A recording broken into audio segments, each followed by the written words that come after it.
हाँ जी बच्चों, good afternoon everyone.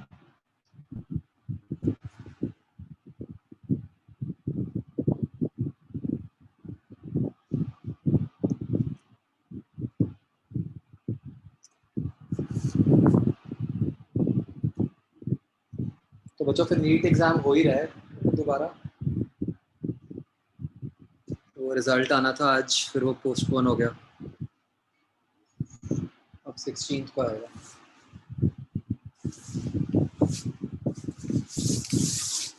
I think कुछ पर्टिकुलर केसेस का री एग्जाम है जो पहले नहीं दे पाए थे एग्जाम।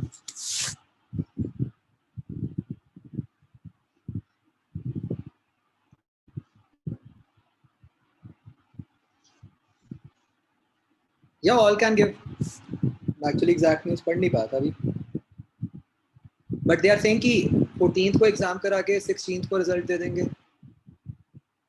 फिर इतनी जल्दी वो कैसे होगा?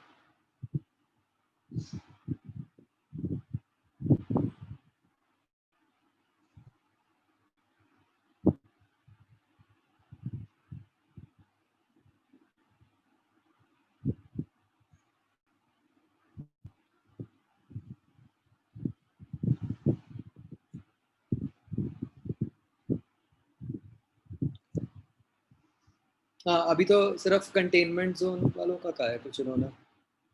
लेट्स सी क्या।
हाँ, तो यस, आई वाज सेइंग कि वो सिलेबस का चल रहा है कि 50% करना है तो डक्ट, तो उससे रिलेटेड नोटिफिकेशन आएगी, तो उनका आएगा, फिर इसका आएगा। लेट होने की बात चल रही है, तो अभी तो there are too many variables in your case. बस बुरा वही होगा कि हम कर लेंगे सिलेबस और फिर बताएं वो। लेकिन सर जैसे अगर वो कह रहे कि 50% सिलेबस रिड्यूस कर देंगे नीट के लिए, तो वो इतना नहीं रिड्यूस करने वाले।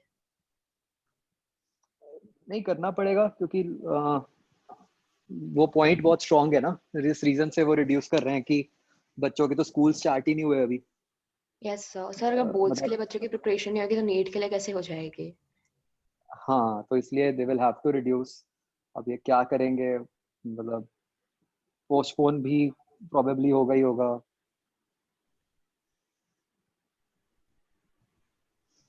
Sir but just in case अगर सिलेबस कट नहीं हुआ तो हम एक टाइमलाइन रख रहे हैं कि हम वो सिलेबस कवर कर पाए, जस्ट इन केस।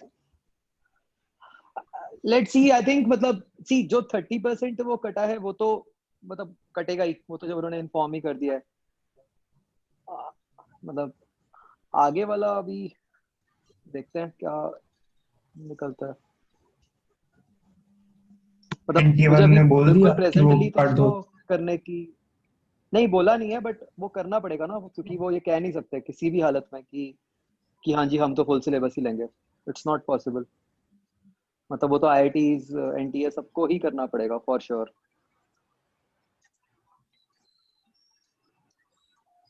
मतलब फुल फिर सिलेबस के सिलेबस साथ तो रिडक्शन के नहीं दे बाद सकते 100%। है उस इतने ज्यादा कटे हुए सिलेबस के बाद भी वो ऐसे ही पेपर डालेंगे।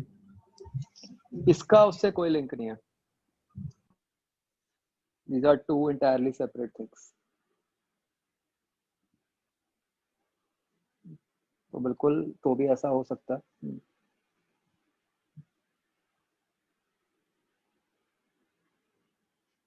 हाँ बच्चों, कहाँ पे थे हम? ई पार्ट करना था इसका।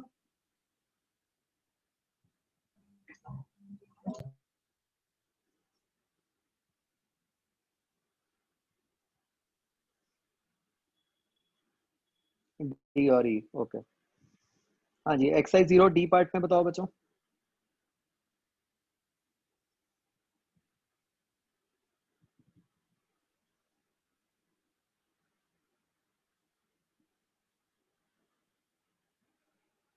है कोई डाउट बच्चों?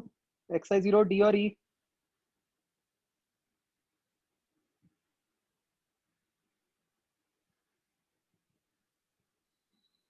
क्या बात है, no doubt.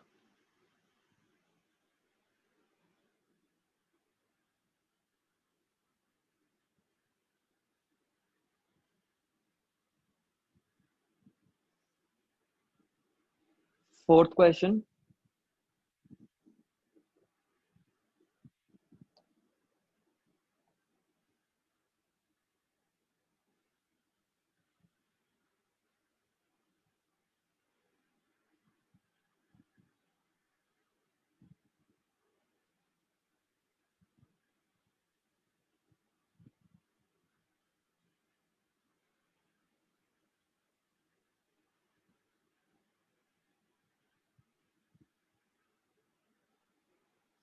Exercise 0 D part, fourth question. Does not cross the second refracting surface.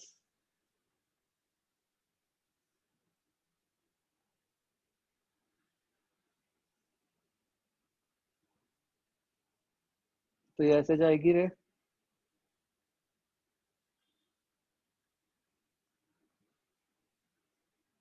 तो कब क्रॉस नहीं करेगी? जब यहाँ टी आई आर हो जाएगा।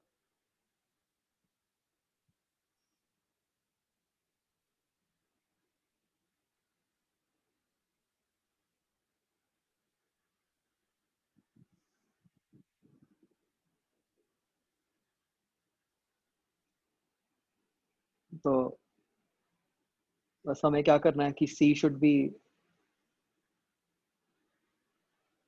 मतलब ये एंगल वैसे बनेगा क्या 90 माइनस थीटा। तो व्हाट वी वांट इज कि 90 minus theta should be greater than C. Take sine on both sides. तो cos theta greater than sine C हो जाएगा आपका 2/3। और फिर cos में बच्चों मैंने आपको बताया था उल्टा होता है रिजल्ट। तो मतलब हमारा आंसर आएगा थीटा लेस देन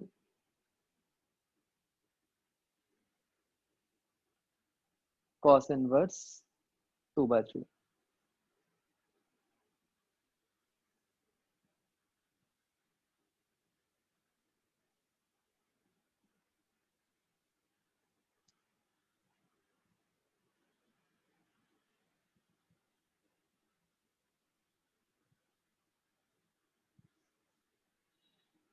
क्वेश्चन 2 में angle of deviation at each face कैसे निकलेगा?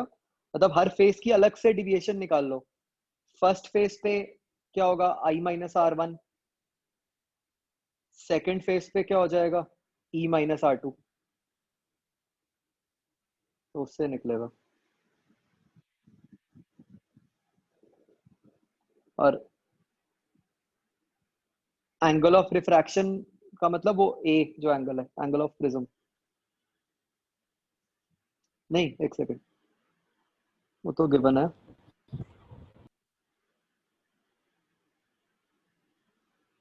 अच्छा, वो आर वन पूछा है। आर वन या आर टू। ठीक है जी।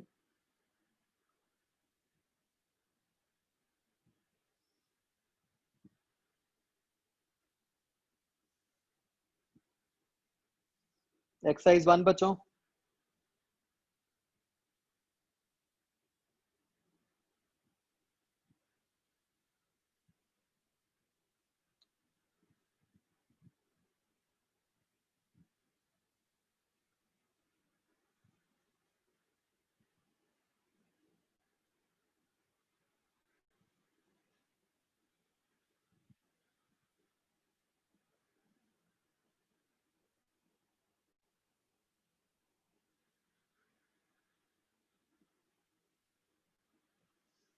ई का सेकंड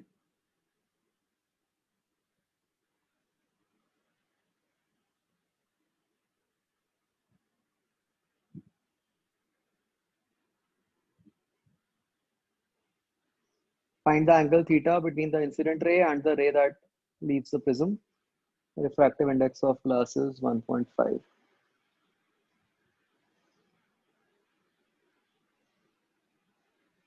तो इसके से बचो अगर हम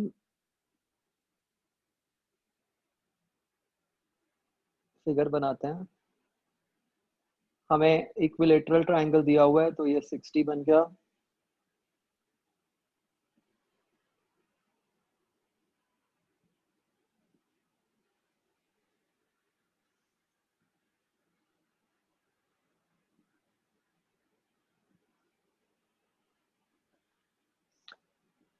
तो सबसे पहले तो हम ये निकालें कि ये फर्स्ट सरफेस पे, देखो क्वेश्चन में ये कहा है कि angle theta between incident ray and ray that leaves the prism, right.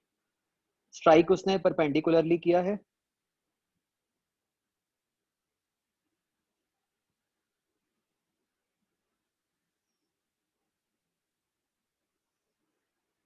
so this angle is 30,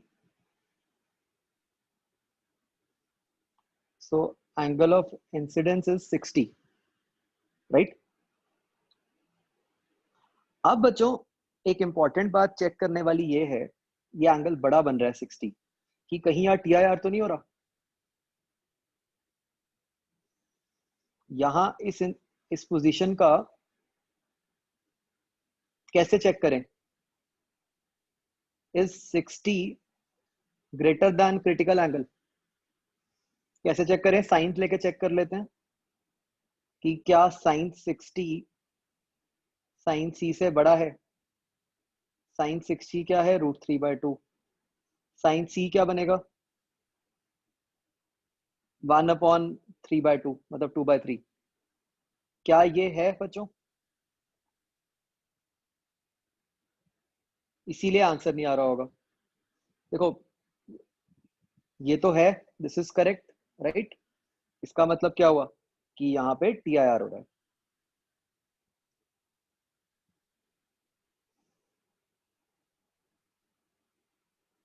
तो ये रे इधर आएगी नीचे। मैंने आपको बोला था, राइट, कि ये जब मैं नीचे बच्चों बड़ा फिगर बनाता हूँ, कि जब लाइट डेंसर से रेयर जा रही हो तो there is a chance of T I R, जो कि हमें चेक करना होगा।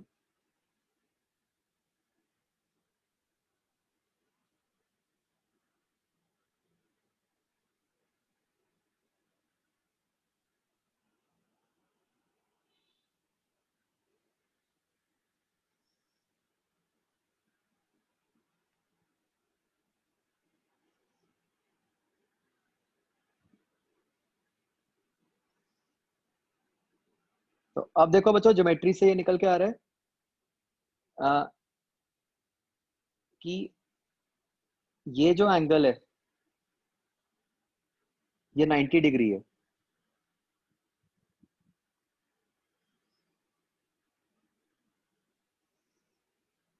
तो विच मीन्स कि ये जो रे है, ये जैसे मैंने बनाई है वैसे नहीं जाएगी, ये बॉटम जो बेस है उसके भी परपेंडिकुलर बनेगी, राइट। तो ये ऑब्वियसली हिट एंड ट्रायल से आएगा बच्चों, सीधा नहीं पता चलेगा। ये ऐसे निकल गई रे। इसका मतलब क्या हुआ, इस रे का पाथ कैसा है, सिर्फ उसकी ये जो सेकंड सरफेस है उस पे रिफ्लेक्शन हो रही है, इसके अलावा तो रे में कहीं पे कोई डिविएशन नहीं आ रही, राइट। क्वेश्चन में हमें क्या पूछा है, angle between incident ray and ray that leaves the prism, ठीक है। तो अब आप देखो, ये रेड और ब्लू रे के बीच में बच्चों कितना एंगल हो गया,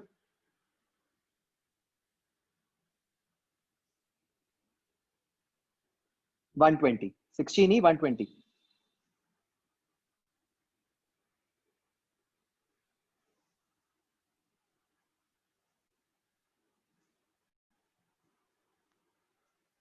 ठीक है बच्चों, आया समझ कि 120 आंसर कैसे आया।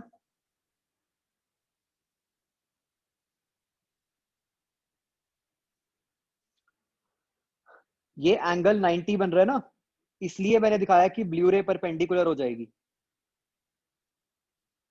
पहले मैंने टेढ़ी दिखा दी थी रेड रे के हिसाब से। तो बट जब मैट्रिक्स से जब एंगल निकाला तो पता चला कि वो एंगल 90 बन रहा है।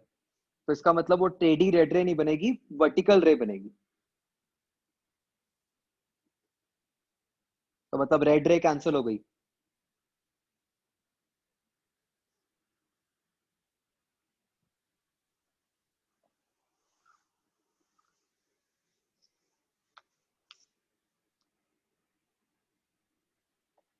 बच्चों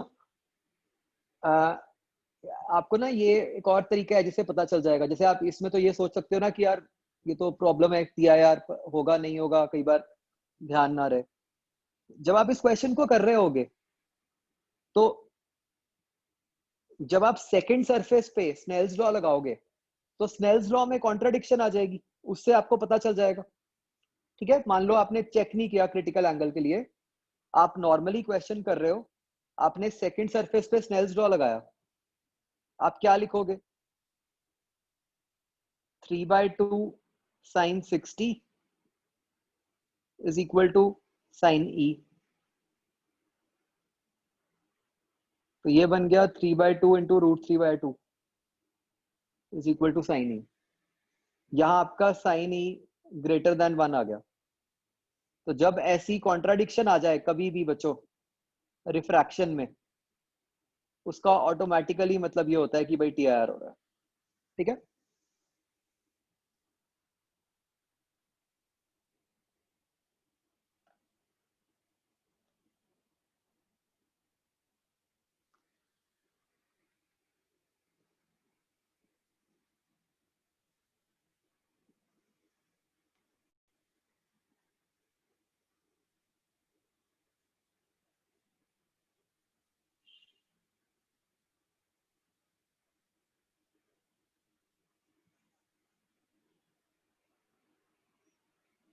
आंसर क्या गिवन है? थीटा 60 इस केस में।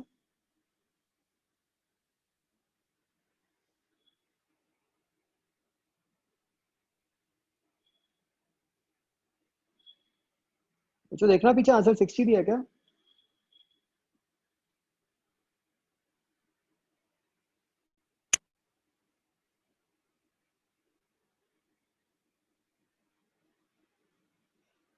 अच्छा वो एक मिनट, ठीक है बच्चों, एक गलती कर दी। 60 आएगा, एंगल जैसे लेते हैं मतलब सब कुछ ठीक है, बट एंगल हमने गलत तरीके से ले लिया।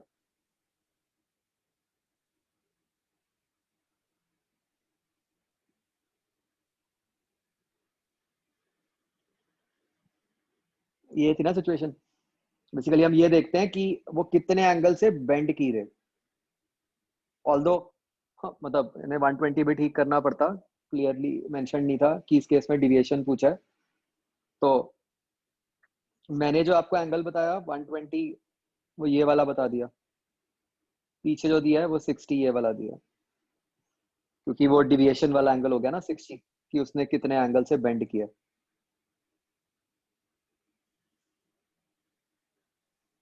मुझे ये बात क्लियर हो रही है कि अगर हम ये बात करें कि कितने एंगल से बेंड किया है, वो तो 60 हुआ ना।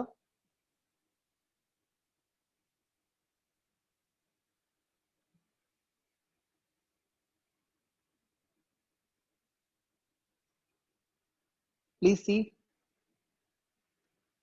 अगर हमें क्वेश्चन में ये पूछा जाता है कि डिविएशन इन लाइट रे या फिर वो कितने एंगल से बेंड हुई है, क्या वो एंगल 60 होता बच्चों?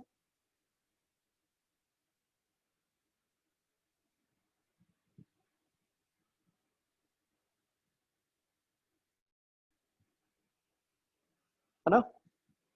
अगर सिर्फ ऐसे लिखा है इंसिडेंट और इमरजेंट रे, तो फिर उन्हें 60 और 120 दोनों को मार्क्स देने पड़ेंगे, बट हम प्रेफरेबली 60 ही मार्क करें।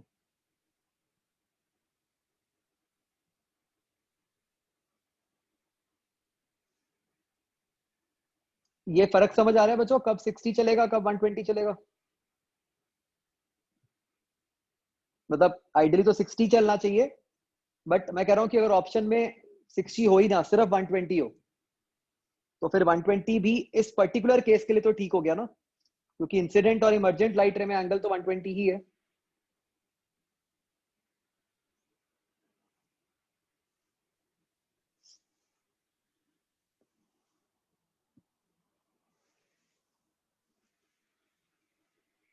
ठीक है, but no doubt 60 degree is a better answer.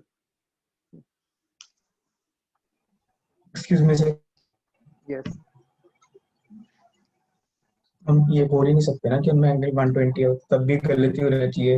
Reason being कि हम लाइट को यहाँ पे वेक्टर डायरेक्शन ऑफ प्रोपगेशन है, तो एंगल तो हम ऐसे नहीं निकालते कि दोनों के तभी एंड्स को ज्वाइन तभी करके, तो फिर मैंने फिर 6 भी लिखा ना, 60 आना मतलब चाहिए। ये तो रे है, दिस इज मतलब इस केस में क्लियरली वो वेक्टर वाला कंसेप्ट नहीं लग सकता।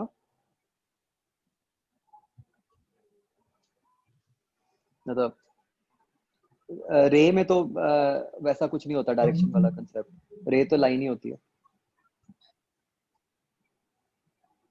ठीक। आगे बचो।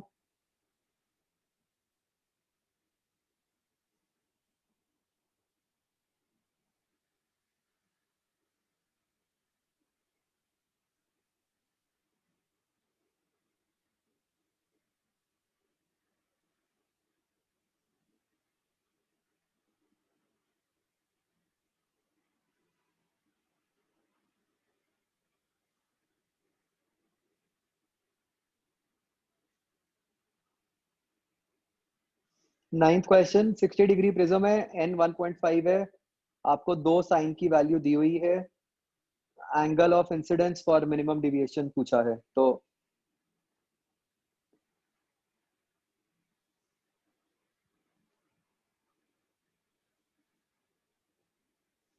अब ये कैसे निकलेगा?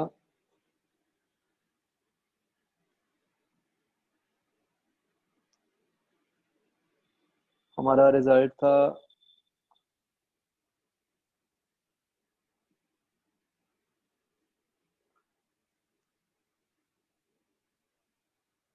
n sin a plus delta m by 2 is equal to sin a by 2।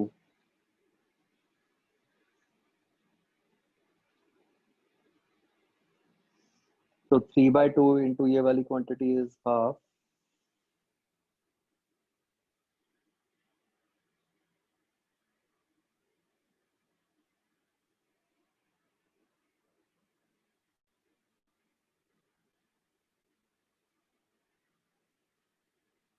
नहीं मैंने n दूसरी साइड आएगा ना बच्चों।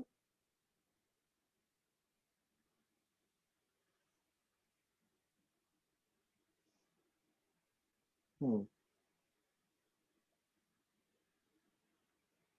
तो ये 3/2 हो गया। तो साइन ऑफ ये जो भी गिवन है, दिस क्वांटिटी इज 3/4, तो इसका मतलब 60 plus delta m by 2 should be equal to 49। तो इनफैक्ट इसको सॉल्व भी ना करो, हमें कौन सा डेल्टा m पूछा है, हमें तो i पूछा है, तो ये पूरी क्वांटिटी i तो होती है,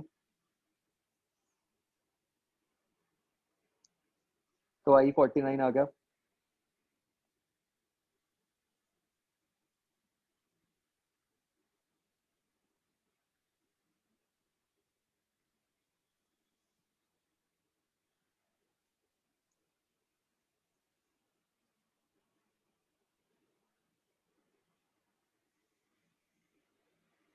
12th क्वेश्चन, कि one face is silvered, the incident ray retraces its initial path, तो एंगल ऑफ इंसिडेंस इज, तो बच्चों स्ट्रिक्टली स्पीकिंग 12th क्वेश्चन में अब दो पॉसिबिलिटीज बन जाती हैं।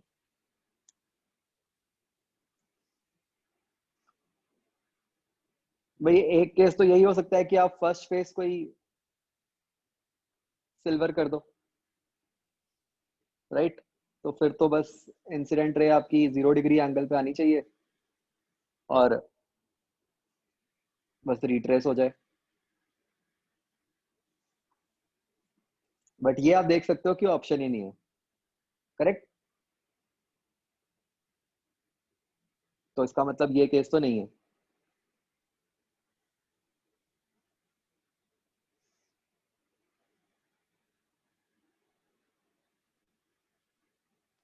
तो अब दूसरी ऑप्शन क्या है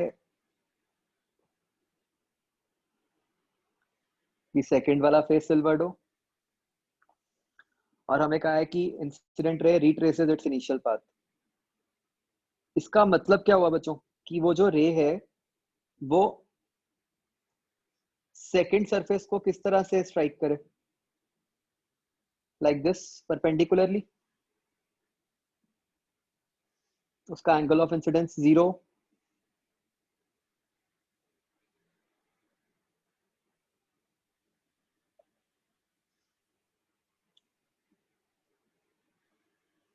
ठीक है? क्या बोलोगे, एंगल ऑफ इंसिडेंस 0 बोलोगे 90 बोलोगे?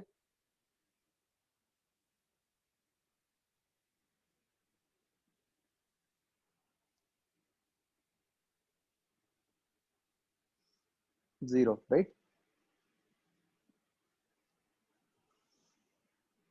तो अब ये एंगल ऑफ इंसिडेंस पूछा है,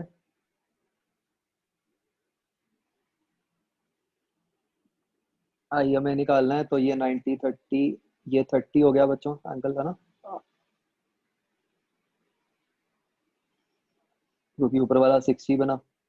तो फर्स्ट सरफेस पे Snell's law, sine I is equal to √2 into sine 30, वो हाफ बन गया। तो ये साइन आई 1/√2 बन गया। तो आई 45 डिग्रीज आ गया। ठीक है, समझ गए? Excuse me sir, yes. इसमें 3 केस नहीं बनेंगे? तीसरा क्या बनेगा? तीसरा जो भी हमने ऊपर किया था TIR वाला, कि राइट वाले पे TIR वाली हो और नीचे पे बिल्कुल परपेंडिकुलर आ रहा हो और नीचे वाला फेस सिल्वर्ड हो। हाँ, वो तो भी हो सकता। यस। एक केस ये भी बन सकता है बच्चों कि सेकंड सरफेस पे TIR हो और नीचे थर्ड सरफेस पे से रिट्रेस हो रही होगी।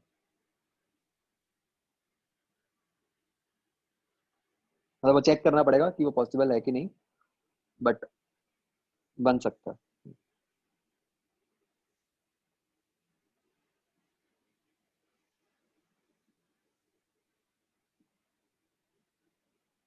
और कोई क्वेश्चन बच्चों?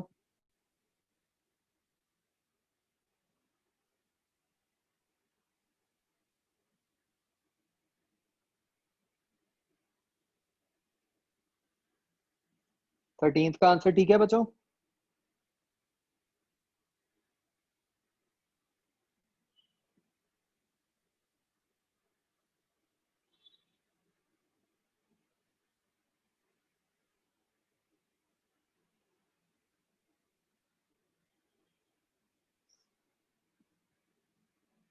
अच्छा, 17th क्वेश्चन मॉड्यूल में आपने, अच्छा मुझे तो ख्याल नहीं था।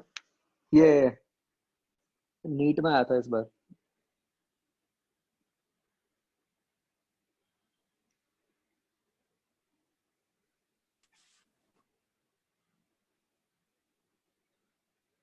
Sir yes. सर हम sine A upon sine A/2 इसको हम कैसे लिखेंगे? वो तो आपको साइन ए पे साइन 2 थीटा वाला फॉर्मूला लगाना पड़ेगा। 2 sin A/2 cos A/2। Sir A/2 की A। sin A is equal to 2 sin A/2 cos A/2। Okay.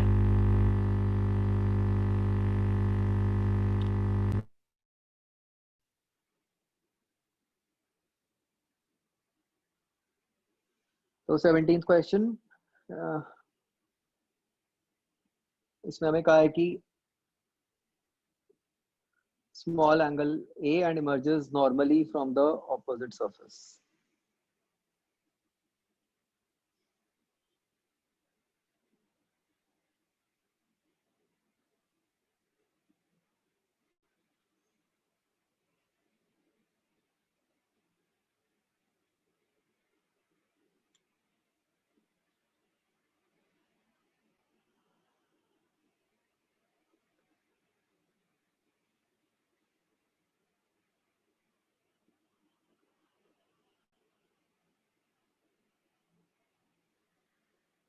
बच्चों ये हुआ था आपसे 17th क्वेश्चन?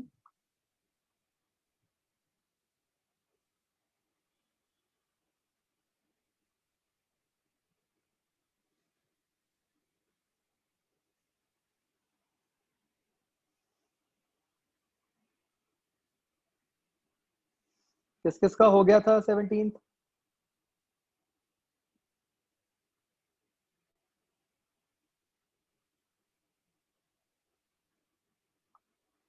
लिख दो भाई, यस नो।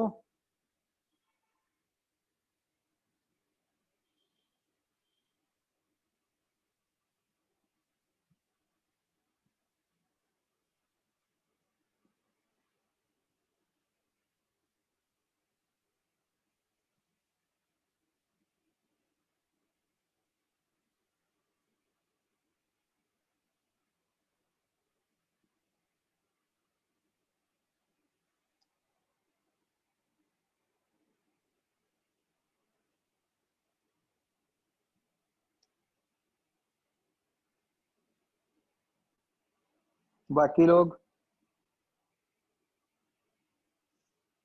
17 प्रीवियस ईयर नहीं, प्रेजेंट ईयर है।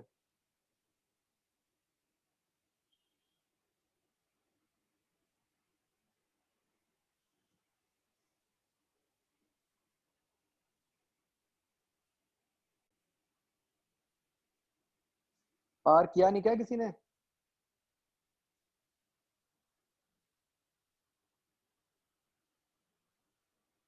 निशांक, जसकंवल, झलक, ज्योत्सना। कोई रिप्लाई नहीं आता भाई आप लोगों का।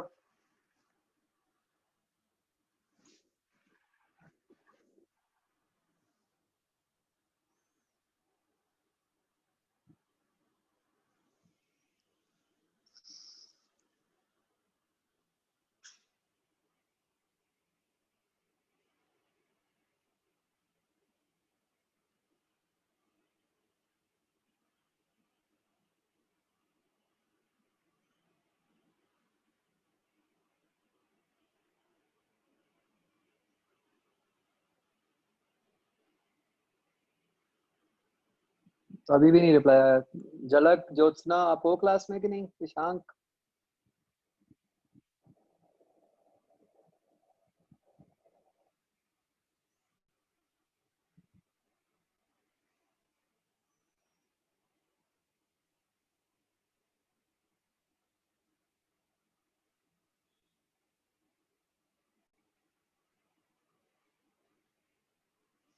हाँ जी, तो क्या कहा? It emerges normally from the opposite surface.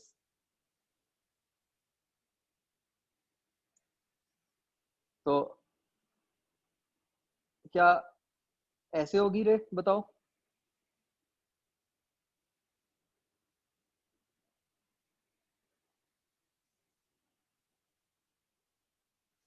बोलो भाई।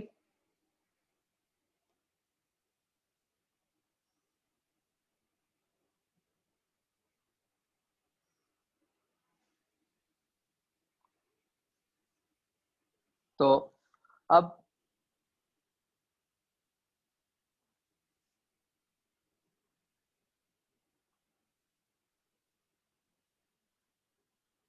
ये आई हमें निकालना है, ये एंगल ए हमें गिवन है।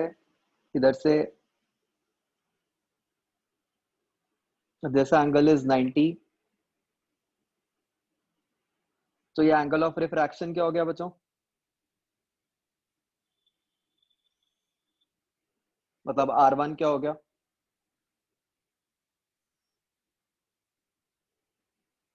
ए हो गया, है ना? आप देखो ऊपर वाला एंगल 90 माइनस ए होगा। बिल्कुल सिमिलर क्वेश्चन हमने ऊपर किया है ना? सिर्फ ये फर्क है कि यहाँ पे एंगल ए स्मॉल दिया हुआ है, तो आपका R1 एंगल ए हो गया। अब आपका स्नेल्स लॉ, फर्स्ट सरफेस क्या बना? Sine I is equal to mu sine A. अब क्या करोगे बच्चों?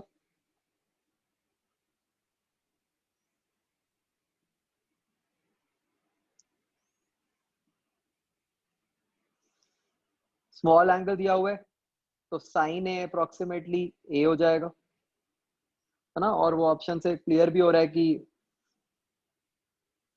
भाई मतलब साइन के टर्म्स में तो है नहीं।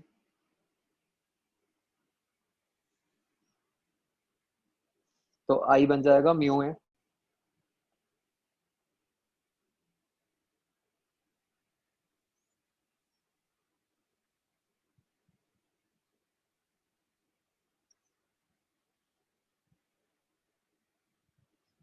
हाँ जी, हो गया क्लियर।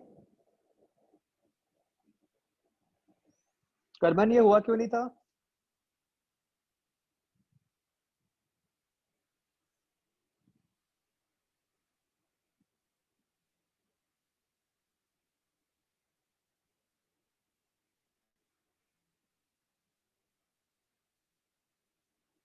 ये क्या बच्चों डिविएशन वाले फॉर्मूला से भी हो जाता है? उससे शायद डेल्टा निकल जाएगा, n-1 इंटू ए कर लो बराबर। हाँ हाँ हाँ, उससे तो हो ही जाएगा कि इधर से डेल्टा निकाल लो, उसको n-1 इंटू ए के इक्वल पुट कर दो। यस, वो तो हो ही जाएगा, क्योंकि डिविएशन वाले फॉर्मूला में भी यही अजम्पशन ही ली हुई है, उसी से ये रिजल्ट बना। ठीक है। अब बच्चों एक और बात समझो ध्यान से, मतलब देयर वाज अ रीजन मैं क्यों इस पे थोड़ा सा स्लो हो गया था। आपसे मैंने आपको भी बताया ये क्वेश्चन इसी साल नीट में आया है, मतलब और जो मतलब आपका सीनियर बैच था जिसने ये पेपर दिया है, उनमें से मतलब मुझे बाकियों का पता नहीं, बट एक स्टूडेंट जिसकी मतलब कंसिस्टेंटली हर साल मतलब हर टेस्ट में टॉप 3 टॉप 4 में रैंक आती थी, वो ये क्वेश्चन गलत करके आया। ठीक है। और मैंने उसको कहा था कि भाई लॉकडाउन ना होता ना, मैं सच में तेरे को बुला के थप्पड़ मारता।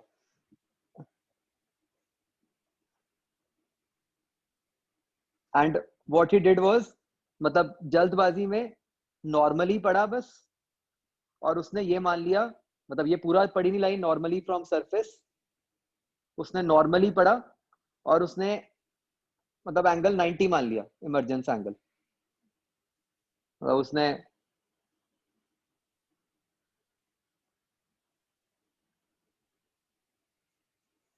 ऐसे मान ली रहे 30 तरह जा रही है, ये एंगल 90 ले लिया।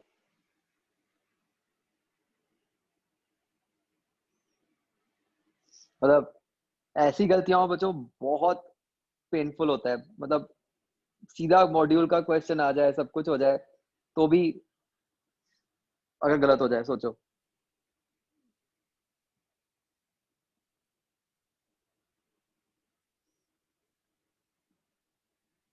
नहीं, मैं नाम नहीं बताऊंगा बच्चे का, बट ये कई बारी होता क्या है, ये ओवर कॉन्फिडेंस मारता है, मतलब हमें ऐसा लगता है ना मॉड्यूल तो आता ही है।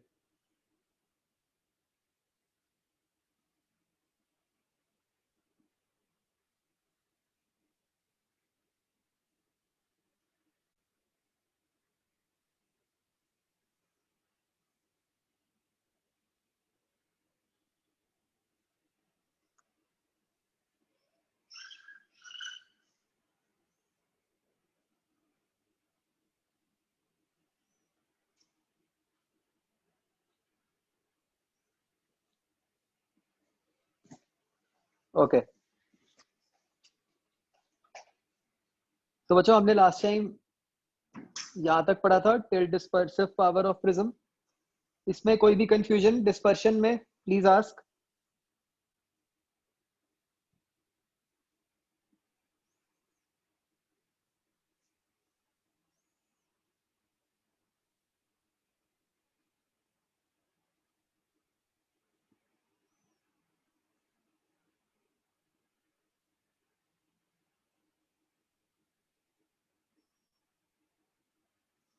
Okay, Amitabh happy birthday. आप कोई सॉन्ग सुनाना चाहोगे सबको?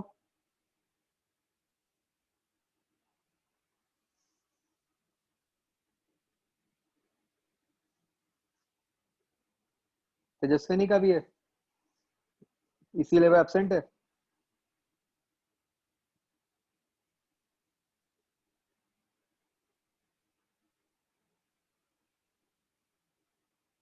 तेजस्विनी मुझे दिख नहीं रही क्लास में।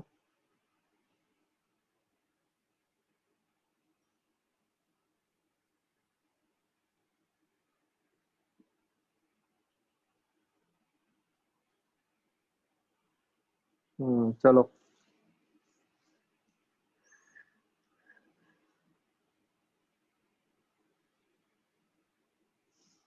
हाँ जी बच्चों, तो ये मैंने आपको फॉर्मूला बताया था डिस्पर्सिव पावर का।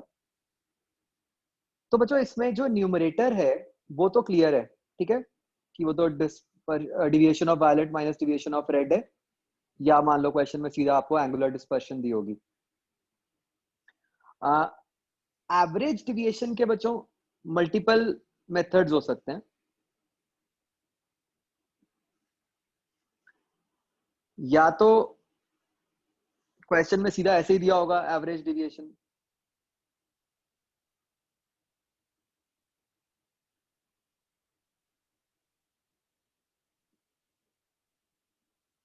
या कई बार ऐसे लिख देते हैं डिविएशन ऑफ येलो कलर।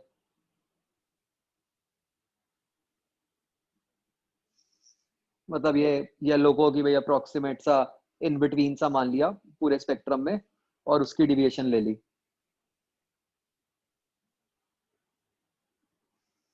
या तीसरा होता है अगर बच्चों कुछ मेंशन ही ना हो क्वेश्चन में, तो आप क्या करोगे कि बस सीधा deviation of violet plus deviation of red by 2 कर दोगे।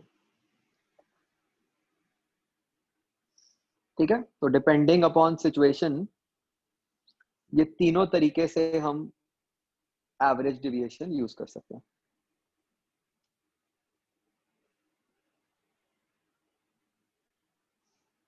ये क्लियर है बच्चों?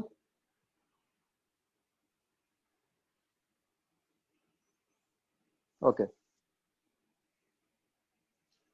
येलो एग्जैक्ट नहीं होता, अप्रोक्सीमेट सही होता है वो।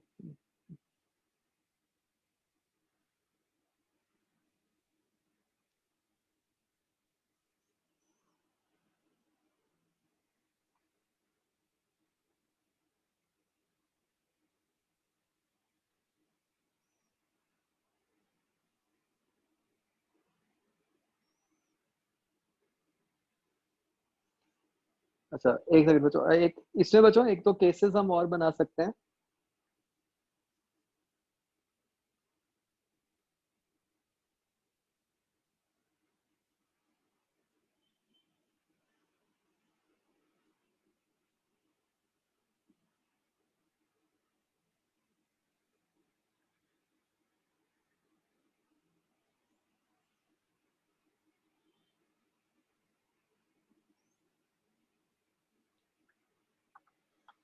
तो इसमें एक कॉम्बिनेशन बच्चों ये बन सकता है कि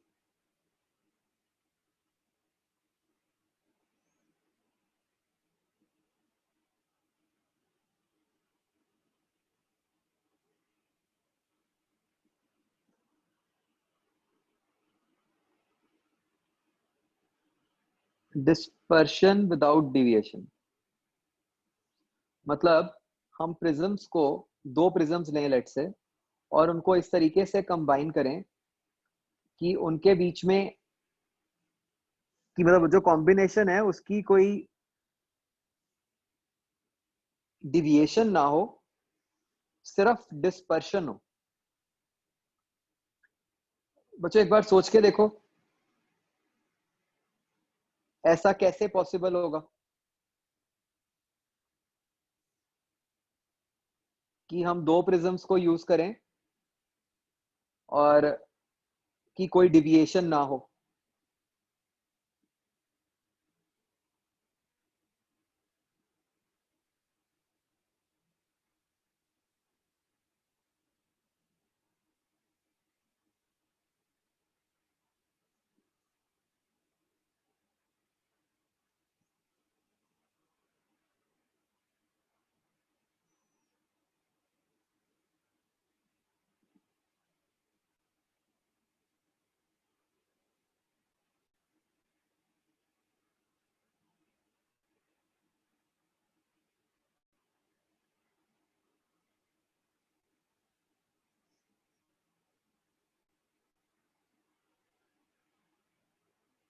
सोचो,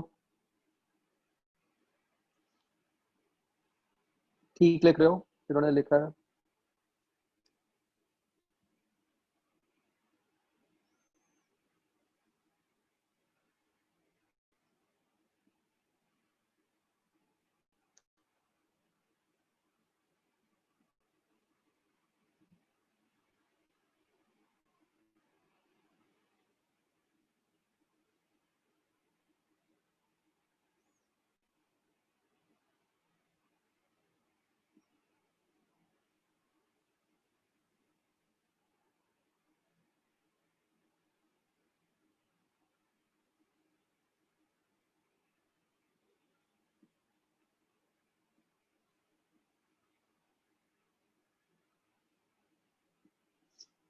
तो what you can do is कि हम दो प्रिज्म्स को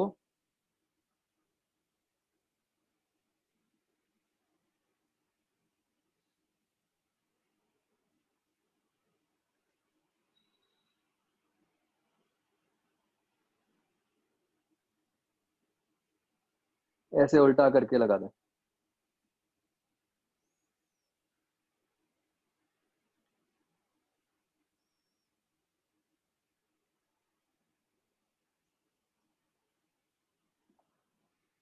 ठीक है, तो इट्स नॉट नेसेसरी कि स्क्वायर ही हो, मतलब ये एक पैरेललोग्राम टाइप्स बन सकता है ना।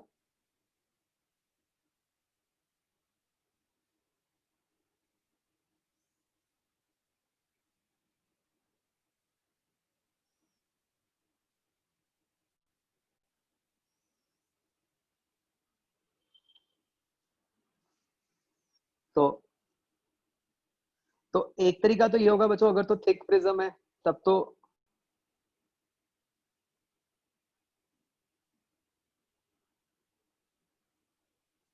मतलब ऑब्वियसली आप अगर सेम ए ले लोगे और सेम एन ले लोगे, बन ही जाएगा, कोई दिक्कत ही नहीं है ना। हम थिन प्रिज्म्स में कंडीशन निकाल सकते हैं जो थोड़ी सिंपल है, कि अगर हम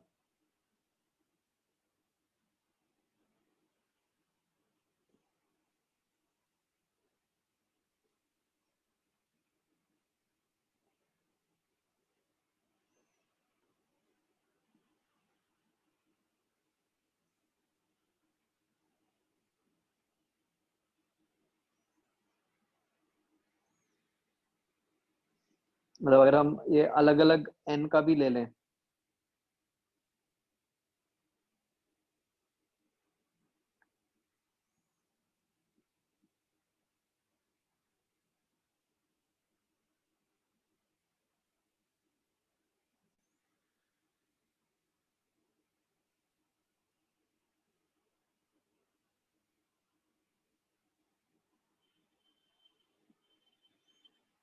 इसकी क्या कंडीशन बन जाएगी बच्चों।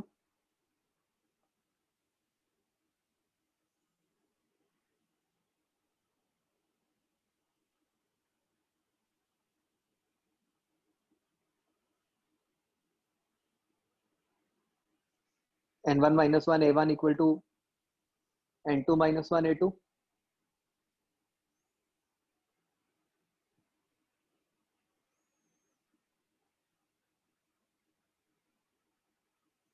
एक केस तो यही हो गया कि सिंपल केस तो यही हो गया कि आप दोनों प्रिज्म्स का एन सेम ले लो और ए सेम ले लो, फिर तो हो ही जाएगा।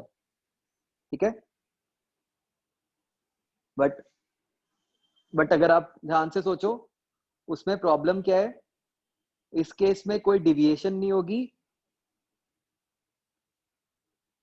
और कोई डिस्पर्शन भी नहीं होगी,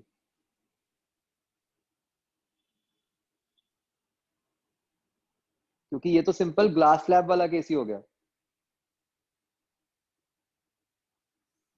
राइट। तो हम एक दूसरा केस बना रहे हैं जहां पे हमने एन अलग अलग ले लिए और ए अलग अलग ले लिए।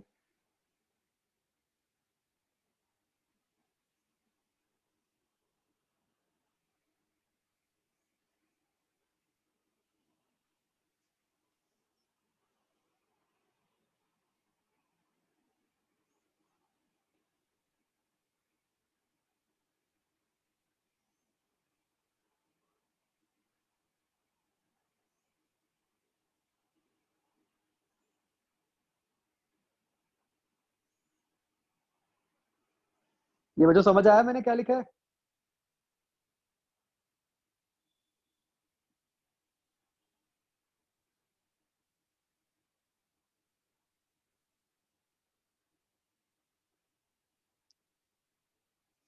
बस सिंपल डिविएशन इक्वेट की है, राइट?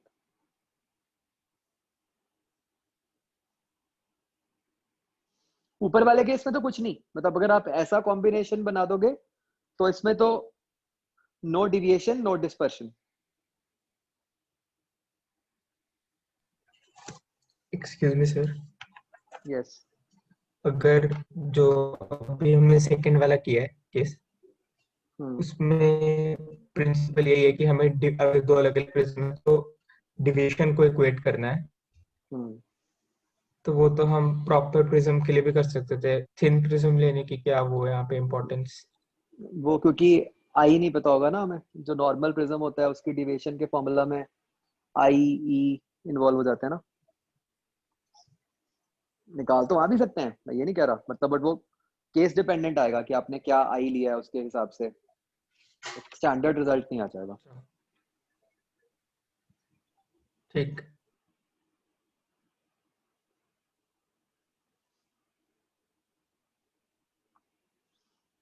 ठीक है बच्चों, तो हम इस तरीके का कॉम्बिनेशन बनाते हैं।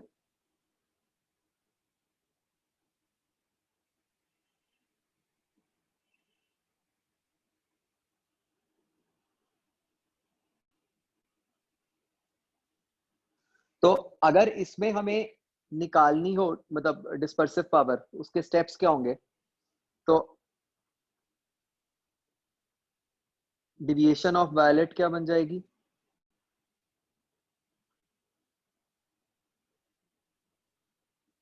प्रिज्म 1 का refractive index for violet -1 into A1 minus prism 2 का रिफ्रैक्टिव इंडेक्स फॉर वायलेट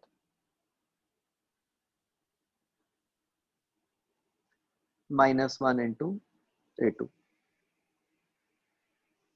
ठीक है ना?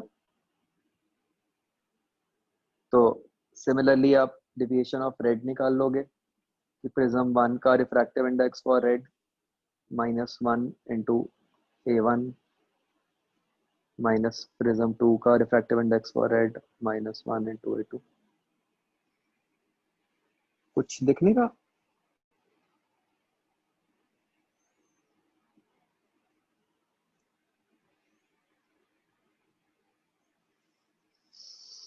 अब क्या हो गया?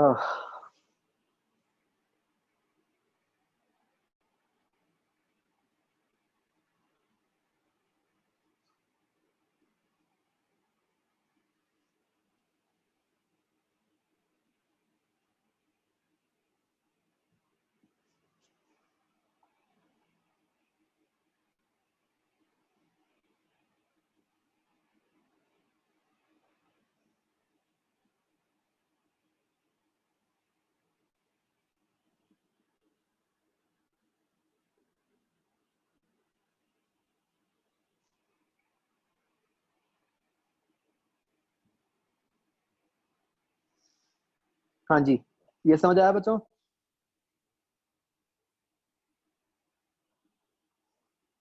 मतलब अगर मुझे पर्टिकुलरली वायलेट की डिविएशन निकालनी हो तो वो कैसे लिखेंगे?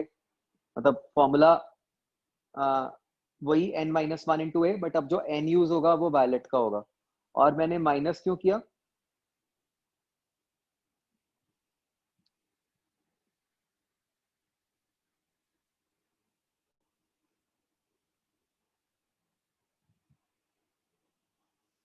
क्योंकि उल्टे रखे हुए हैं तो इसलिए माइनस हो जाएगा।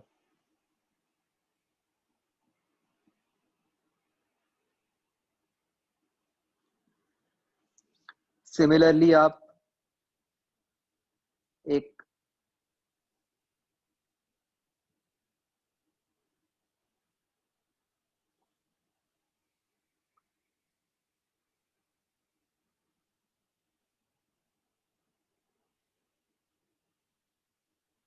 मतलब इससे अगर आप चाहो तो आप वो deviation of violet minus deviation of red निकाल सकते हो।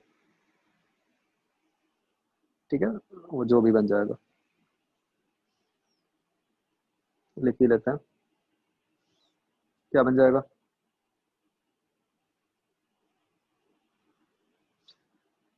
n1 violet minus n1 red into a1 minus n2 violet minus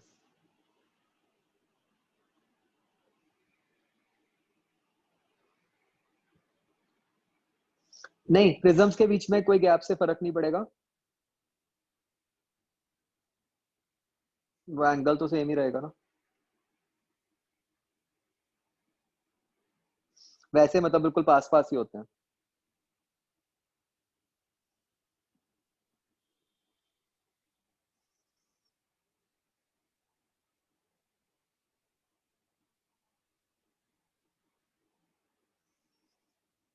हाँ मतलब वही, तभी मैं कह रहा हूँ पास ही रखेंगे कि कहीं पहले से लाइट ही कहीं और चली जाए, दूसरे तक पहुंचे ही ना।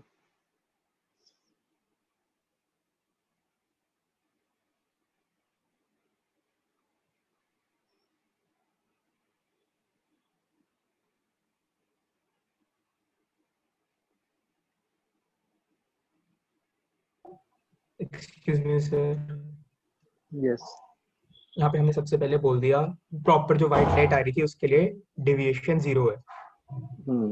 नहीं, वो वाइट नहीं होता, वो बेसिकली वो एवरेज ही होता है। इट इज नॉट पॉसिबल कि सबके लिए डिविएशन 0 हो जाए, क्योंकि सबका रिफ्रैक्टिव इंडेक्स अलग अलग होता है ना। हाँ जी, और अब यहाँ पे हम दूसरे नीचे लिख दिया कि वॉयलेट की इतनी डेविएशन है और रेड की इतनी डेविएशन हाँ है। हाँ वही, तो मतलब एक एवरेज डिविएशन को ही हम 0 कर सकते हैं, पर्टिकुलरली हर कलर के डिविएशन को 0 नहीं कर सकते हम।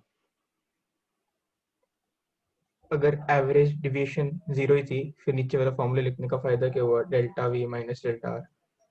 नहीं, वो तो हम ये कह रहे हैं कि एक एवरेज वेवलेंथ की डिविएशन 0 होगी, दैट डज नॉट मीन कि वैलेट और रेड की डिविएशन भी 0 होगी।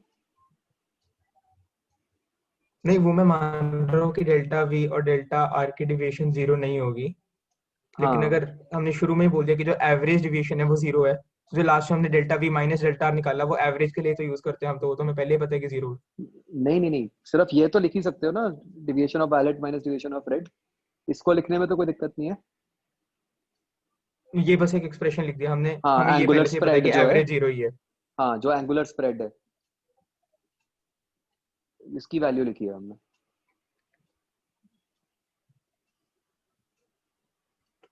इसका मतलब अगर एक बार कोई राइट साइड में स्ट्रेट लाइन बनाना है, एक सिंपल छोटी सी, हम्म, अगर से किसी पे इंसिडेंस है तो एवरेज डिवीजन 0 होने का मतलब है कि वायलेट ऊपर को जाएगी और रेड इसके नीचे को ऐसे डिस्पर्स हो रही होंगे, वो मतलब सिमेट्रिकली नहीं डिस्पर्स नहीं नहीं होगा। नहीं नहीं नहीं नहीं नहीं, कुछ नहीं, सिर्फ इसका मतलब यह है कि कोई एक एवरेज वेवलेंथ जो है, मतलब 5500 के आसपास मान लो, कि उसकी डिविएशन नहीं हो रही।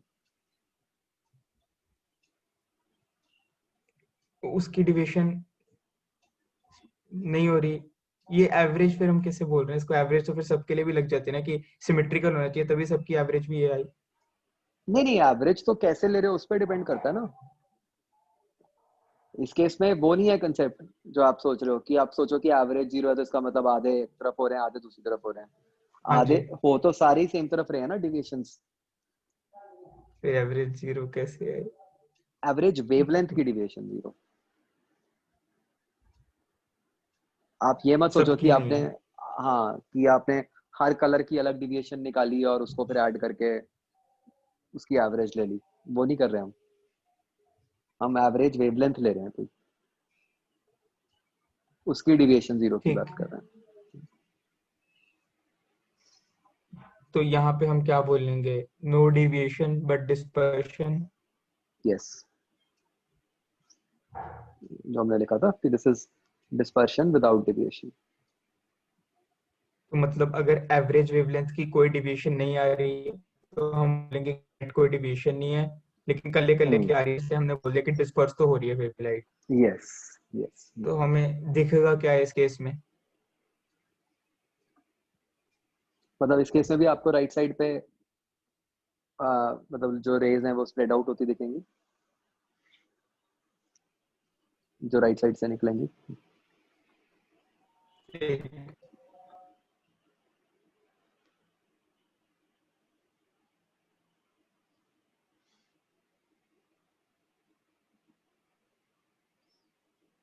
ऐसे ही अगला केस बन सकता है बच्चों,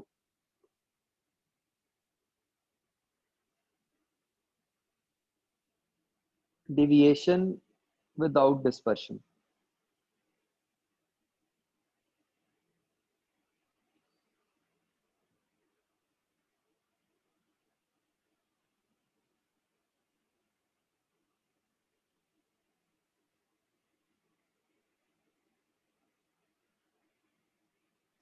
मतलब हम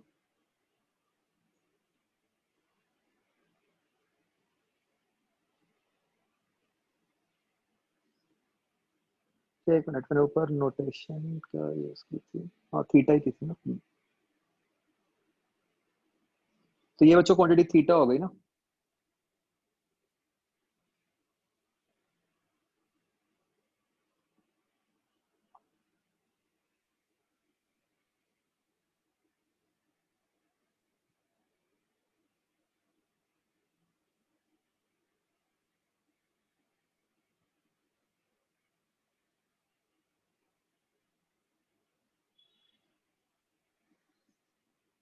तो जब हम कहते हैं कि यहाँ पे डिस्पर्शन 0 हो जाए, इसका क्या मतलब है कि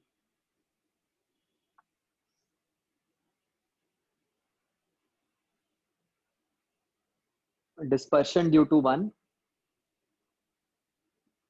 plus dispersion due to 2 is 0। मतलब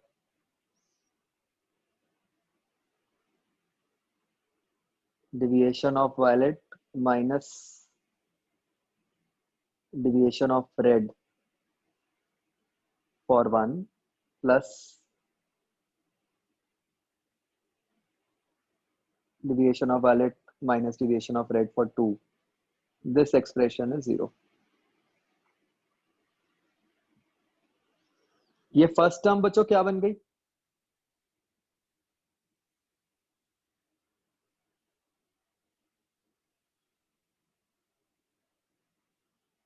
जैसे ऊपर लिखी थी हमने,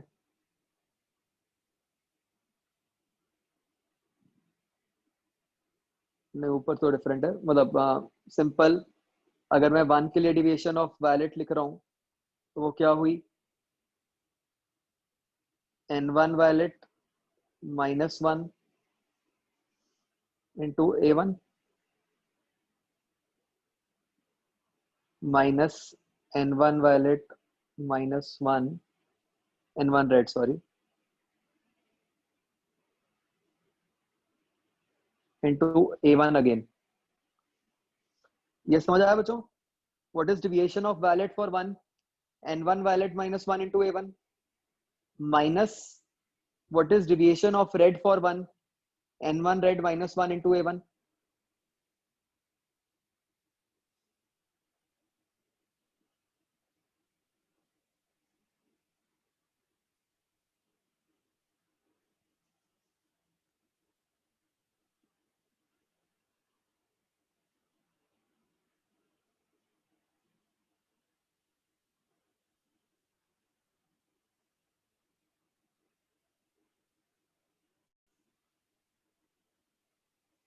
तो ये अगर आप देखो थोड़ा सा सिंप्लीफाई हो सकता है, a1 a1 कट जाएगा, तो ये क्या बन गया, n1 violet minus n1 red into a1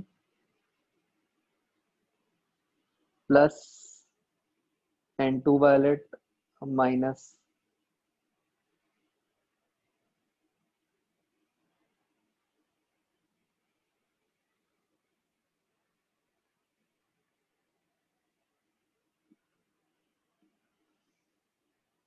तो ये रिलेशन बन गया।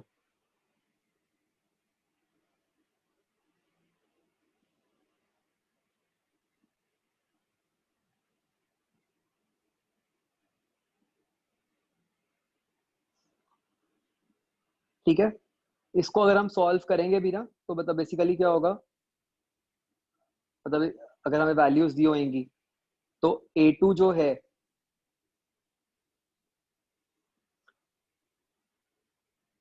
लेट से नेगेटिव आ गया, इसका क्या मतलब होगा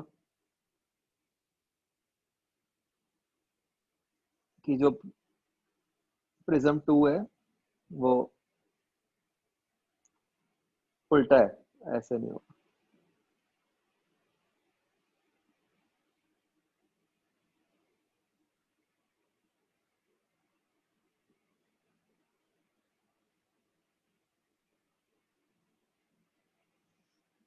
ऐसे बने।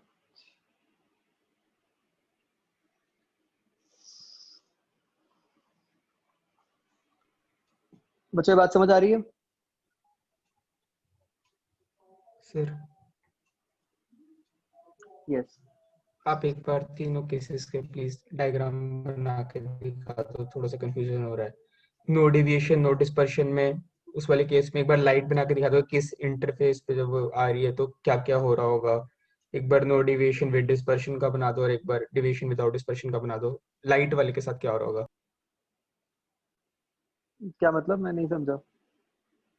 ऐसे बता दो जैसे मान लो हम बोल रहे हैं कि नो डेविएशन डिस्पर्शन वाला केस है लेकिन डिस्पर्शन हो रही है, हाँ तो इसमें एक बार बना के दिखा दो कि लाइट इससे आएगी लेफ्ट वाले पे कुछ ऐसा होगा फिर निकलेगी राइट वाले से लेफ्ट वाले फेस पे।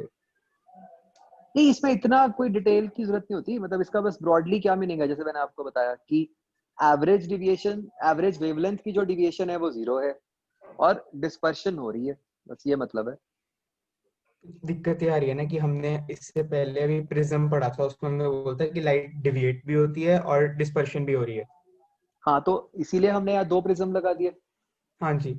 अब यहाँ डिविएशन नहीं हो रही तो अगर यहाँ भी हमें पूरा मतलब कलर फैलते हुए दिख रहा है तो मेरे को समझ नहीं आ रहा डिविएशन ना होने से यहाँ क्या फर्क पड़ रहा है, कैसे हमें दिखने में क्या फर्क पड़ रहा है अगर डिविएशन हो रही होती है और अब नहीं हो रही। नहीं, see all this means is कि भाई अगर आप एक एवरेज वेवलेंथ लोगे, मतलब जो येलो वेवलेंथ हो गई प्रोबेबली, ठीक है, तो वो येलो वेवलेंथ जो होगी वो सीधा निकल जाएगी, उसकी कोई डिविएशन नहीं हुई, वो ऐसे निकल गई, बस ये मतलब है। एंड अगर आप व्हाइट लाइट लोगे तो व्हाइट लाइट तो डिस्पर्स करेगी जैसे नॉर्मली करती है।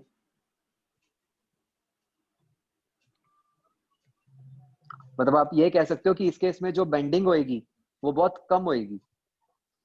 मतलब आपको ऑलमोस्ट ऐसा दिख जाएगा कि लाइट रे दोनों प्रिज्म्स के थ्रू, मतलब जो नेट लाइट रे है, नॉट दैट कि कुछ हुआ ही नहीं, आप बीच में तो बेंडिंग हो ही रही है, बट जो नेट लाइट रे जो निकल रही है, जो इमर्जेंट लाइट रे और जो इंसिडेंट लाइट रे है, उसमें जो एंगल होगा वो बहुत ही छोटा सा होगा, और यहाँ पे वो स्प्रेड तो हो ही रही होगी। ये नेट मतलब इंसिडेंट और इमर्जेंट में बहुत छोटा सा एंगल होगा, ये सभी के लिए होगा मतलब कलर्स के लिए। क्योंकि माइनस हो रहे हैं ना दोनों के। फिर हम डिस्पर्शन बोलेंगे क्योंकि लास्ट टाइम आपने बोला है ना जब बात हुई थी कि वो वापस से आप ग्लास में क्यों नहीं होती, वो तब वापस आ तो जाता, आपने बोला वो तब तो तो बहुत पास एग्जैक्ट पास होते जीरो हैं हो तो गया। हमें दिख ही नहीं पाता। तब तो एग्जैक्ट जीरो ही हो गया था ना। मतलब ग्लास स्लैब में तो ये हुआ था कि जो रेज निकल रही हैं वो सारी आपस में पैरेलल निकल रही थी। यहाँ पैरेलल तो नहीं होंगी ना, सबकी डिविएशन तो अलग अलग ही आएंगी ना, वायलेट रेड की, जो हमने नीचे लिखा भी है। तो यहाँ भी अगर आप स्क्रीन को बहुत ज्यादा पास रखोगे प्रिज्म के तो व्हाइट लाइट ही दिखेगी। नहीं, ये देखो ना, ये जो हमने क्वांटिटी निकाली है यहाँ पे, थीटा एंगल, ये थीटा एंगल यही बता रहा है ना कि वायलेट और रेड के बीच में कितना एंगल बनेगा। हाँ तो जी। ये एंगल हम ये समझ सकते हैं कि this angle is very small because इसमें N violet minus N red कर रहे हैं हम, जिसमें एक बहुत थोड़ा सा गैप होता है, जी। ठीक है, बट ये एंगल नॉन जीरो तो है ना। हाँ जी। तो इसका क्या मतलब हुआ कि फाइनली हाँ रेज जी। आपकी स्प्रेड आउट तो कर रही है ना, कुछ इस तरह से। अच्छा वर्सेस ठीक जो है। ग्लास स्लैब वाला केस था वहां तो वो पैरेलल ही हो गई थी। तो क्योंकि हाँ यहाँ जी। स्प्रेड आउट कर रही है, उनमें कुछ ठीक एंगल है। बन रहा है, इसलिए इसको हम कह रहे हैं कि यहाँ डिस्पर्शन तो हो रही है। ठीक है और ग्लास लैब में डिस्पर्शन नहीं होती है ग्लास स्लैब में नहीं होती, हाँ। तो हमने फॉर डेविएशन विदाउट डिस्पर्शन का जो फिगर है वो वैसा क्यों बनाया है, नहीं नहीं नहीं नहीं, मतलब वो उसमें तो फिर मैंने, A2 हर बार नेगेटिव ही नहीं आएगा। नहीं नहीं नहीं नहीं नहीं, वो तो मैंने सिर्फ ये बनाया था। किसमें कह रहे हो, ये नीचे, ये वाला? जो सबसे नीचे इसमें A2 हर बार नेगेटिव ही आएगा। हाँ हाँ जी हाँ नेगेटिव ही आएगा, वो तो बस मैंने दिखाया था कि अगर आप ऊपर ले भी लोगे तो वो अपने आप A2 नेगेटिव आ जाएगा। ठीक। तो A2 नेगेटिव का मतलब क्या है कि ये प्रिज्म ऐसे नहीं रखा जाएगा, सेकंड वाला उल्टे तरीके से रखा जाएगा जैसे ऊपर रखा था हमने।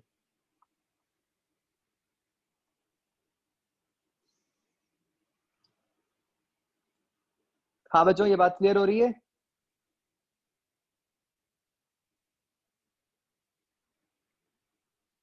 इसमें कोई भी कंफ्यूजन है प्लीज आस्क।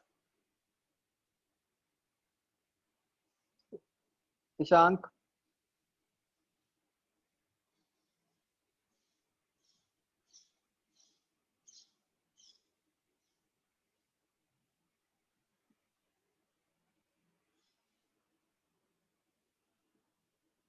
ओके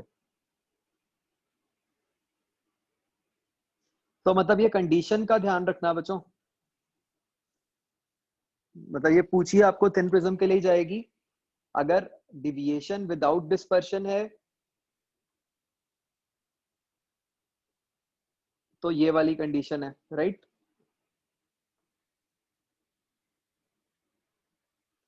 और अगर डिस्पर्शन विदाउट डिविएशन है तो ये वाली कंडीशन है।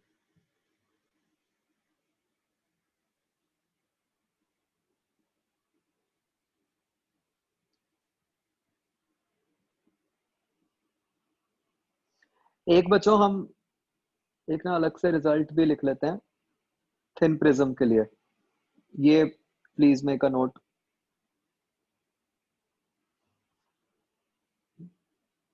देख लो नोट्स में अगर साइड पे ही जगह है तो।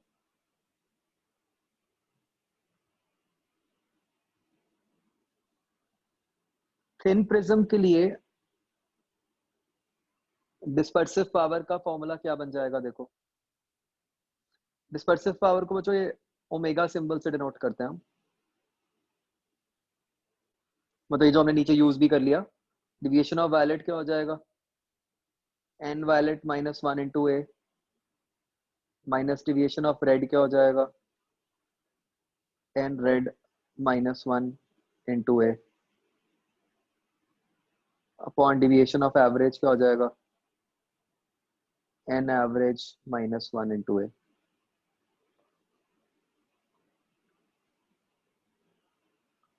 तो ये क्या बन गया, N violet minus N red upon N average minus one.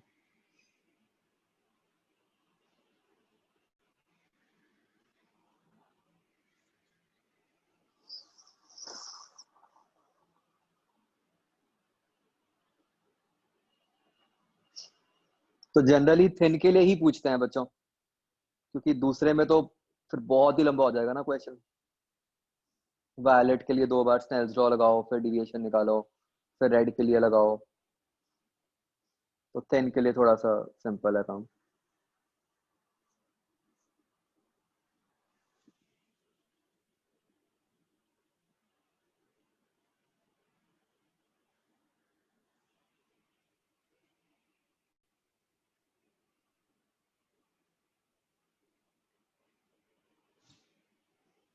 तो जैसे बच्चों फॉर एग्जांपल जैसे आपकी स्पेक्स हैं, हम क्या चाहते हैं कि स्पेक से डिविएशन हो या डिस्पर्शन हो।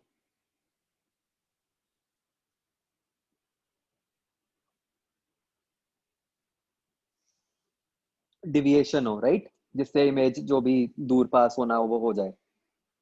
बट अगर हम सिंपल बिल्कुल लेंस ले सिर्फ और कुछ ना करें तो वहां पे डिस्पर्शन भी होगी फिर, ठीक है। तो वहां पे ये किया जाता है कि जो लेंस होता है उसके ऊपर एक कोटिंग की जाती है जिससे कि डिस्पर्शन 0 हो जाए, ठीक है। अदरवाइज अगर हम प्योर ग्लास ले लें, सिर्फ लेंस ले लें तो उसमें डिस्पर्शन भी हो जाएगी।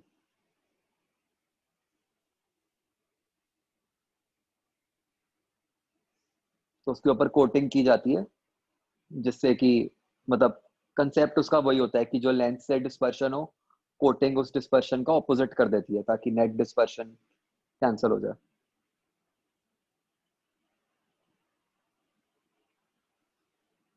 कॉस्टली स्पेक्स में कलर्स दिखते हैं, ये तो उल्टा हो गया। ये सर जो थोड़े महंगे मतलब कि महंगी होती है ना, उसमें जैसे रेनबो का कलर होता है वैसे ही दिखते हैं सारे कलर्स।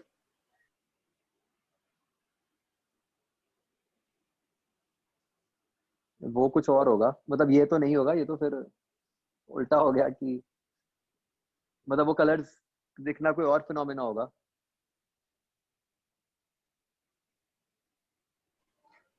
ये तो नहीं पता। या या गलत पीस चिपका दिया। नहीं मतलब कि जो थोड़ी सस्ती होती है उनमें नहीं दिखते, लेकिन जो थोड़े कॉस्टली लेंस होते हैं उनमें तो सारे दिखते हैं। नहीं, वो कुछ और फिनोमेना होगा, वो एंटी रिफ्लेक्शन या कुछ होगा जिस कारण से आप कह रहे हो कलर्स दिखते हैं। मैं जो चीज कह रहा हूँ वो तो ये है कि अगर आप अगर ऐसा हो कि आपकी स्पेक्स पे कोटिंग ना हुई हो, तो उससे ये हो जाएगा कि आप जिसको देख रहे हो, जिस पर्सन को, आपको उस पर्सन की अलग अलग कलर्स की इमेजेस दिखेंगी बहुत सारी। तो ऐसा तो नहीं होता है बिलीव, है ना? जो आप कह रहे हो वो तो कुछ ये कह रहे होगे कि उस ग्लास से रिफ्लेक्ट होके या कहीं पे कलर्स दिख रहे होंगे।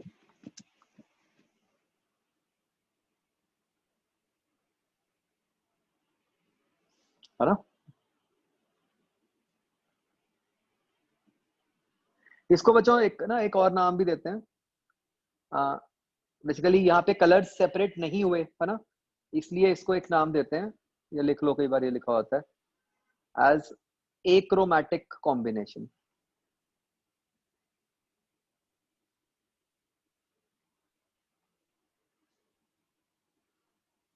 तो क्रोम मींस कलर, राइट? तो एक्रोमैटिक जहां कलर्स नहीं दिखेंगे।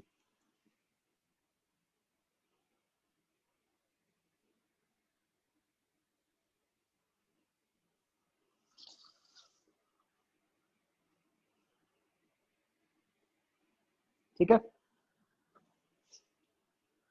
चलो। इसके बच्चों आपने पक्का से ये ना, जो ये टॉपिक है ये थ्योरी में भी है आपके, इसके सॉल्व एग्जांपल जरूर कर लेना, नहीं तो एकदम कंफ्यूज हो सकते हो। फिर उसके बाद जो एक्सरसाइज है वो करनी है 0 1 की। ओके, चलो, ओके बच्चों, bye. Excuse me sir, yes. एक पुराने चैप्टर से डाउट था छोटा सा। हम्म। आपने जब हमें वो टाइप ऑफ सारी रेडिएशंस पढ़ा रहे थे ना, टाइप ऑफ ईएम वेव्स में, रेडिएशंस, ठीक है, हाँ जी, हाँ ईएम हाँ वेव्स में। हाँ तो हाँ। उसमें एक छोटा सा डाउट था, मैं मतलब उसमें तो नहीं जा रहा कि कैसे होती है, आपने मना ही कर दिया था, लेकिन आपने बोलता, मेरे को एग्जैक्टली नाम नहीं याद, एक टाइप की वेव थी, continuous acceleration and deceleration of electrons. हाँ, तो मेरे को डाउट ये था कि हम कुछ भी कर लें उसके लिए तो हम कोई फोर्स यूज करेंगे, अगर वो डीएक्सेलरेट हो रहे हैं तो एनर्जी उस फोर्स में स्टोर हो जाएगी, अगर वो उनको एक्सेलरेट करे तो एनर्जी उनके पास चली जाएगी, उससे एक और रेडिएशन कैसे पैदा हो गई? नहीं, चलो मैं एग्जांपल देता हूँ आपको। अ,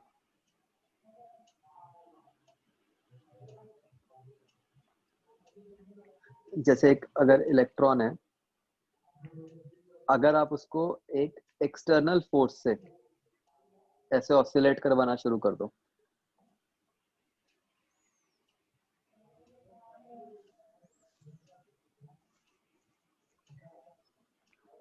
तो वो इलेक्ट्रॉन से ईएम वेव प्रोड्यूस हो जाएगी, क्योंकि एसएचएम कर रहा है वो, तो इलेक्ट्रिक फील्ड भी चेंजिंग होएगी, मैग्नेटिक फील्ड भी चेंजिंग होएगी, तो अच्छा, वो बन ठीक है, जाएगा। ठीक है सर।